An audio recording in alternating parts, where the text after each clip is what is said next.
और अभी ये हालत। और आज हमें करना पड़ेगा सारा घर खाली। Hello everyone, welcome back with a new blog. Guys, जैसे दिवाली आ गई ना और दिवाली की सफाई स्टार्ट हो गई है, तो इस दिवाली की सफाई में एक चीज़ और ऐड हो जाती है हमारी सफाई में। साथ साथ हम कराते हैं पेस्ट कंट्रोल, क्योंकि हमारे यहाँ ना थोड़ी सी चींटियाँ ज़्यादा है, रेड वाली चींटियाँ, जो कि बहुत सारी चीज़ें ख़राब भी कर देती हैं। और मतलब अगर काट लेना वो तो एकदम बिल्कुल रेड हो जाता है और बहुत ज़्यादा इचिंग होती है, खुजली होती है। तो इसलिए भाई हम ना हर साल दिवाली से पहले करा लेते हैं पेस्ट कंट्रोल। तो आज भी वही कराना है, तो वो भैया आए हुए हैं, तो अभी वो अपना केमिकल वगैरह मिक्स कर रहे हैं, तो अभी हम पेस्ट कंट्रोल कराएंगे। और इस टाइम हो जाती है बहुत ज़्यादा हालत ख़राब, क्योंकि हम दिवाली की सफाई में तो क्या कर लेते हैं कि हाँ भाई चलो एक रूम की एक बार कर ली, फिर एक बार कर ली, तो एक एक दिन का गैप ले लेते हैं। बट इसमें क्या है, अभी तक हमने वैसे सफाई कर ली थी, इसमें क्या है फिर से सारा सामान बाहर निकालो, फिर अंदर रखो, मतलब 2 घंटे का वेट करो, फिर अंदर रखो। ये वाला जो पंगा है बहुत बड़ा हो जाता है। इस टाइम ना किचन सारी फैली हुई है, क्योंकि खाना बनाता तो बर्तन वर्तन ऐसे फैले हुए हैं, और सारा सामान इकट्ठा करके रखना भी इन डब्बों में, मतलब इस टब में। और अब होगा यहाँ का किचन का पेस्ट कंट्रोल, क्योंकि पता हमारे वहाँ ना किचन में वहाँ से पूरी लंबी लंबी लाइनें जा रही थी चींटियों की। हाँ, रेल चला रखी है। करो करो मम्मी। ये रूम में हो रहा है अभी। भैया वहाँ ऊपर भी कर देना, उसके ऊपर वो वहाँ भी है। हाँ, एसी के ऊपर वाले उसमें गेट खोलना हो तो ये गेट खुलवा लो। वैसे भाई यहाँ की सफाई हो गई थी, बट पेस्ट कंट्रोल होना ज़रूरी था। और आज हमें करना पड़ेगा सारा घर खाली। सारा घर खाली करके जाना पड़ेगा आज हमें। देखो यहाँ की सारी शेल्फ वगैरह खाली कर दी, पूरा सब खाली खाली हो गया। टब्स में भरना स्टार्ट कर दिया हमने सामान सारा। कर दिया हमने वो। एक ये मेन जो फोकस था ना हमारा, वो किचन पे ही था, क्योंकि किचन में ज़्यादा परेशान हो जाते हैं, सारी चीज़ें ख़राब कर देती है चींटियाँ किचन में। और अभी ये हालत देख लो कैसा, मतलब कैसी हालत हो रही है हमारी ना। हमेशा ऐसी हालत होती है जब भी पेस्ट कंट्रोल होता है, तो इसलिए वो ये वाला काम ना हम थोड़ा सा सोचते हैं कि दिवाली से पहले करवा लें, सारी सफाई एक साथ हो जाएगी। ना सामान हम बाहर कर सकते थे उतना कर दिया, और अभी सारे बर्तन दोबारा वॉश करने पड़ेंगे, सारे बर्तन दोबारा धुलेंगे अभी। इनको यहीं रहने दो, फिर भी धोने हैं, फिर भी धोने हैं, ठीक है। और अभी की हालत देख लो, किचन की हालत कैसी है। ये हालत है किचन की, ये कुछ ऐसी हालत है किचन की जो मेरे को सारी साफ करनी है। अब इसमें होगी हालत खराब, इतने सारे बर्तन, और जो इनके अंदर कटलरी के अंदर बर्तन है ना, वो भी सारे निकाल निकाल के सब साफ करने पड़ेंगे। और आज ही करना है ये काम, क्योंकि 2 घंटे कंप्लीट हो गए। अब करना है ये सारा काम खत्म। आज की सफाई में मेरा साथ देगा ये मेरा हेलीकॉप्टर। इससे ना सारी ब्रश से अंदर रगड़ रगड़ कैसे साफ करना पड़ेगा, जब जाके कुछ साफ होगा। क्योंकि हम ना एक बार सफाई कर चुके थे सारी, और आज फिर से सारी सफाई करनी पड़ेगी, तो ये वाला काम बड़ा मुश्किल लग रहा है, क्योंकि किचन भी सारी साफ हो गई थी, बाकी पूरा घर भी पूरा अच्छे से साफ हो गया था, और फिर से सारी क्लीन। एक सफाई अभियान का पार्ट ये भी है मेरे को। ये सारे जो ऊपर चढ़ चढ़ के सफाई करनी पड़ती है, तो ये भी थोड़ी सी मुश्किल होती है।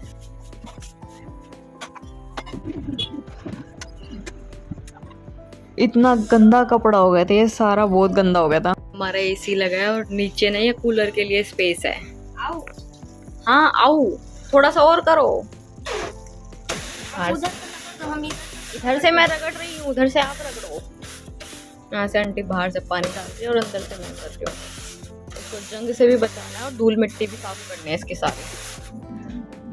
अब दिख रहे हो आप आर पार। हाँ, मम्मी लग गए भुट्टे छीलने में। मम्मी इनके अंदर कुछ है भी, देखना। देख, सर्दियों के कपड़े पहन के अंदर से क्या हालत है इनकी। इनके सुखड़े पड़े हैं, सुखड़ गए सारे। इनका सीजन चलेगा। अब ये वाला गेट धो दे एक बार, साल में एक बार धोता है ये गेट, वरना हाथ से वैसे मतलब कपड़े से साफ होता है। ये सुनो मम्मी, ये आप वाला रूम धो दे पूरा। अब मैंने यहाँ ना पाइप चला दिया और सर्फ डाल दिया, और अब करूँगी सारा सर्फ से धोऊंगी ये वाला पूरा रूम। जगह जगह सर्फ डाला हुआ है। मेन सफाई अभियान तो मम्मी इस रूम का होगा। अंदर तक पानी डाल दिया।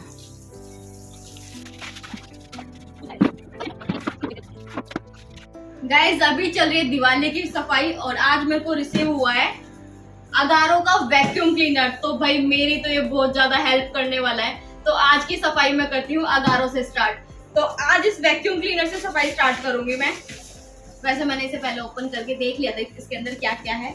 तो अभी स्टार्ट करते हैं सफाई। वाह ये देखो गैजेट्स और ब्रशेस मेरे को इसी के साथ मिले हैं। तो भाई जिसके पास जैसा स्पेस है ना वो उसके अकॉर्डिंग यूज कर सकता है। ये वाले मेरे को ब्रशेस भी मिली हैं और बड़े वाला वैक्यूम भी मिला है और साथ साथ मेरे को रिसीव हुआ है एक मैनुअल जिससे हम इजीली सब कुछ कर सकते हैं।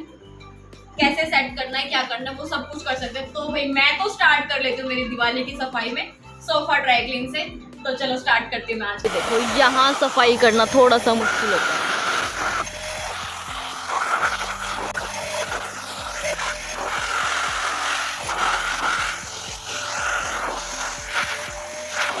अभी मैंने पूरा सोफा सेट वैक्यूम किया और वैक्यूम करने के बाद देखती हूँ मैं कितना डस्ट निकला है। ये देखो मतलब ये इतना डस्ट है जो हमें दिखाई नहीं देता। अभी यहाँ मैंने लिया है एक बकेट में सर्फ वाला पानी और सर्फ वाले पानी से यहाँ साफ़ करूँगी। उसके बाद पूरा अच्छे से ड्राई क्लीन हो जाएगा और फिर करूँगी मैं इसे वैक्यूम से फिर से क्लीन। और अभी यहाँ का हो चुका है वैक्यूम। और अब ये देखो यहाँ से मेरी हो गई है सफाई। पूरा कंप्लीट वैक्यूम कर दिया है मैंने और पहले से थोड़ा सा चेंज भी लग रहा होगा, शाइनी भी लग रहा होगा, साफ़ भी लग रहा होगा। तो भाई ये हो गया है मेरा कंप्लीट वैक्यूम। और अभी थोड़ा सा गीला है तो सूखने में थोड़ा सा टाइम लगेगा। तो अभी मैं आपको दिखा देती हूँ एक जादू का पिटारा। और बाकी जो कुशन वगैरह थे ना वो मैंने सुखाने के बाद थोड़ा सा धूप में रख दिए। तो ये ना यहाँ जल्दी सूख जाएंगे क्योंकि कुशन भी वैक्यूम किए थे। और अब दिखाऊंगी मैं एक जादू का पिटारा। ये देखो छोटे छोटे बाल हैं और बहुत सारी चीज़ें हैं। और मतलब आप सोच भी नहीं सकते कि इतनी सारी चीज़ें सोफ़े के अंदर से निकली होंगी। बट हाँ अगारो वैक्यूम अगर आपके पास है तो आप सारा सब कुछ वैक्यूम कर सकते हो और इजीली सारी सफाई कर सकते हो। तो ये देखो अब इसको पूरे को वॉश करूँगी। एक ये देखो एक इसके अंदर फिल्टर बास्केट भी दी हुई है तो इसे आप इजीली कर सकते हो। तो जो भी पानी होगा ना वो इसके अंदर नहीं जाएगा क्योंकि इसके अंदर है यहाँ मोटर। तो मोटर में पानी नहीं जाना चाहिए। मोटर में अगर पानी जाएगा तो मोटर हो जाएगी ख़राब। तो इसलिए आपको ये फ़िल्टर दिया हुआ है। ना पानी जाना चाहिए है ना ही धूल मिट्टी। और अभी तक वैक्यूम ने सब कुछ साफ़ किया था और अब बारी आ गई है वैक्यूम को साफ़ करने की। तो भाई इसे भी साफ़ करना ज़रूरी होता है। और भाई मैं वहाँ कर रही थी अपनी सफाई और यहाँ मम्मी ने बना दी है पूरी। और पूरी के साथ क्या है मम्मी? आलू गोभी की सब्जी। ये देखो और है बूंदी का रायता। तो भाई मेरी तो बल्ले बल्ले हो गई आज है मम्मी, क्योंकि आलू गोभी की सब्जी के साथ ना पूरी सच में बहुत ज़्यादा टेस्टी लगती है। और मम्मी ने आज ये बना भी दी तो मैं भी फटाफट खा लेती हूँ खाना। मम्मी हालत ख़राब हो गई सारे इतना काम कर करके। खाऊंगी अभी, भूख लग रही है बहुत ज़ोरों से। और अब मैं ऑलमोस्ट मेरे को जितना काम करना था ना सफाई करनी थी, मतलब आज के दिन जितनी सफाई करनी थी मेरी सारी हो गई। पेस्ट कंट्रोल कराया था वो भी हो गई क्योंकि उसके बाद भी बहुत सारा काम फैल गया था। वो काम करना भी बहुत ज़रूरी हो जाता है क्योंकि थोड़ा सा फिर मैंने गैप लेके थोड़ा सा फिर वैक्यूम वगैरह किया था। मैंने कहा चलो फैला हुआ है तो ये एक बार ये वाला काम और ख़त्म कर लेती हूँ। तो अब मैं कह सकती हूँ कि हाँ मेरी सफाई हो गई। और मम्मी ने आज बनाई है भाई पूरी और आलू गोभी की सब्जी और साथ में है रायता और मेरे सामने रखा है। तो फटाफट मैं खा लेती हूँ खाना, उसके थोड़ी देर बाद मिलती हूँ। और ये आ गई भाई मेरी थाली और इसमें है बूंदी का रायता, आलू गोभी की सब्जी और है साथ में पूरी, जो कि तीनों चीज़ें साथ में सच में बहुत टेस्टी लगती है। मैंने खा लिया है खाना भी। आज मेरे को ना हेयर वॉश करना था क्योंकि बहुत गंदे हेयर्स हो गए थे। एक तो वैक्यूम की वजह से बहुत ज़्यादा गंदे हो गए थे और फिर किचन में भी सफाई की तो उसकी वजह से बहुत ज़्यादा गंदे हेयर्स हो गए थे। तो मेरे को थोड़े से ना रफ लग रहे थे तो मैंने सोचा चलो साथ साथ हेयर वॉश भी कर लेती हूँ। और हेयर वॉश करके नहा के फिर खा लिया फटाफट से खाना क्योंकि काम करते करते वैसे भी थोड़ी सी ज़्यादा भूख लगती है। तो खा लिया खाना वाना, मैंने सब कुछ खा लिया और अब हो गई हूँ मैं फ्री। और इसी के साथ मैं करती हूँ अभी व्लॉग को एंड। तो इसके बाद मिलेंगे फिर किसी और नेक्स्ट व्लॉग में। तो जब तक के लिए tata bye bye good night.